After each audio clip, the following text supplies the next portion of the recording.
দিমাগ, কান দিয়ে মানুষ এলেম শুনে,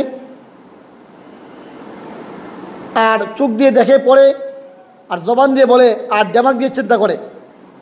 একটা চৌবাচ্চা, একটা গামলা, হাউস, এটা 4টা রাস্তা আছে।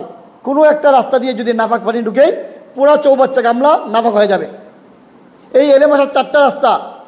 তুমি চোখ দিয়ে যদি তুমি কখনো গুনাহের জিনিস দেখো, কান দিয়ে যদি তুমি গুনাহের জিনিস শোনো, জবান দিয়ে যদি তুমি গুনার চর্চা করো, আর দিমাগ দিয়ে যদি তুমি এটাকে চিন্তা করো, তো তোমার দিলের চৌবাচ্চাটা পড়েই নাপাক হয়ে যাবে। এর দ্বারা তোমার তাজকিয়া হওয়া, ইসলাহ হওয়া, সাধনা হওয়া, এলেম হাসিল হওয়া, এলেমের নূর হাসিল হওয়া এই দিলের মধ্যে কখনো সম্ভব না। গুনাহ থেকে বাঁচা এলেমের জন্য শর্ত। এলেম এবং গুনাহ কখনো একত্রিত হয় না।